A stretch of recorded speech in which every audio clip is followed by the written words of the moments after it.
This video is on collision theory. We're going to look at the three things that determine if a reaction will occur. First, we're going to talk about the speed of reaction, and we're just going to call that the rate, how fast it's going. So the rate of reaction is the speed at which a chemical or a physical change occurs, how fast that reaction is happening. If we're looking at a race, what would we need to measure how fast someone is going, their speed? Well, we would need to measure how far they went, their distance. We need to measure the time it took for them to get there, and to figure out their rate, we would take their change in their distance divided by the time that it took. Same thing for chemical reactions. If I wanted to look at how fast this reaction is occurring, how fast A is turning into B, then I would measure how it started out in the beginning. Here I've got just A at 0 seconds. At 20 seconds, we've got 0.454 moles of A, and now B is starting to appear. And then at 40 seconds, now we have 0.3 moles of A and 0.7 moles of B. And what happens after this 40 seconds is it continues to stay at a steady rate. So this is this graph right here, where you see that the concentration of the reactants A is decreasing, and then it levels off. And then the concentration of B starts out at 0 and increases and then levels off. Okay, we'll measure reaction rate in two ways. Moles of reactant that gets used up, consumed over a certain amount of time, like seconds, or moles of product that gets produced over a certain amount of time. You need to know that chemical reactions have different rates at which they occur. So some reactions are really slow, some reactions are pretty fast. Even physical changes have those rates, like ice melting.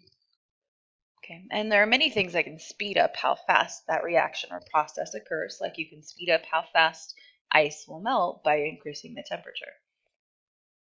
Here's an example of a reaction that happens somewhat slowly. This is an iron nail rusting. This is a very, very slow reaction. It also takes a lot of heat and pressure for carbon to turn into diamond. So these two are both made of carbon. Diamond is a special allotrope of carbon, and just how its atoms are lined up. Okay. Here's a pretty quick reaction with a sodium dichromate volcano, we call it. It's just a sodium dichromate powder. It's been ignited and it continues to burn. Here you've got a precipitate reaction. You add two aqueous solutions together and they precipitate instantly. It's a pretty quick reaction. Here's another quick reaction. This is an iodine clock reaction. We'll actually do this one, where it turns completely blue depending on the concentration you have in there. And we'll actually talk about the factors that can speed up these reactions in another video. All right, so we need to know what collision theory is. Collision theory just explains how molecules or atoms combine and rearrange and form new products, but how they need to collide in order for that to happen. And so there are three things that need to be met in order for an effective collision. Now that key word here is effective. Okay, so effective collisions will occur if the particles first collide with each other. No collision, no reaction. So I have a picture here of a guy playing baseball, and he didn't hit the ball. There's no collision there. He's not going to get a hit.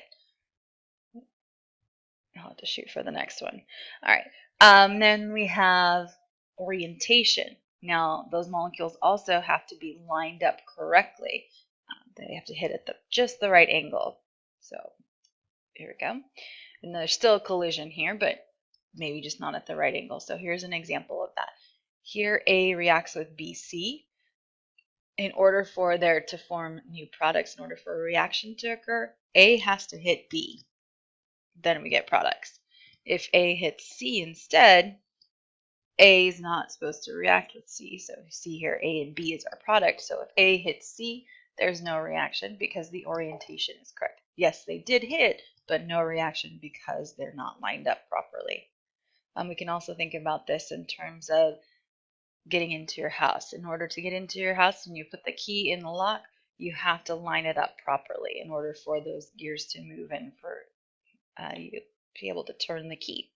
If you turn it upside down, it's not going to get in there. No, you're not going to get in your house. No reaction there. Third thing is they have to have enough kinetic energy. Now that energy goes into breaking bonds so that you can make new bonds. And that's a key thing that happens with a lot of reactions, why they don't occur. So here's this. It just says the rate of reaction depends on the frequency, how often you get effective collisions. And this is a little equation describing that.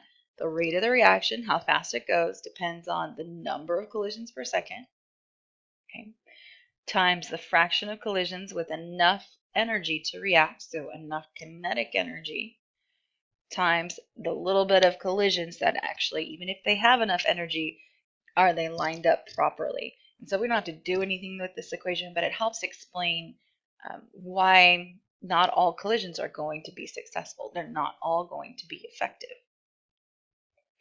If you can change anything that would help you get more effective collisions, you can increase the reaction rate. And we'll talk about the factors that affect that. For example, if we wanted to give the particles more energy, if we change the fraction of collisions that have more energy, that'll increase the reaction rate. If we can get more collisions per second, that'll increase the reaction rate. And if we can get them to line up properly, that will increase the reaction rate. That one kind of seems kind of weird, but I'll show you something that will help us do that. All right. Activation energy is the energy needed to start a chemical reaction. So even though you've got a reaction, some reactions need just a little push to get started.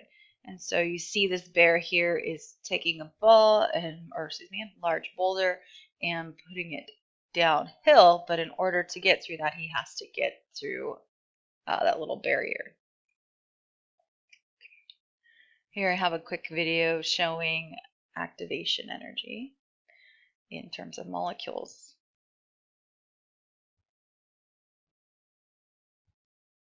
We talked about this when we started talking about spontaneous reactions, that you need just a little push, like to get a Bunsen burner to light, you have to add a match to it. If oxygen and methane molecules are mixed together in the same container, they collide.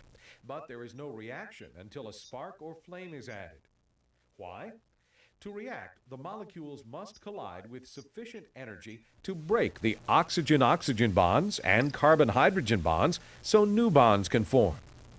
The additional energy needed to break existing bonds and start the reaction is called activation energy.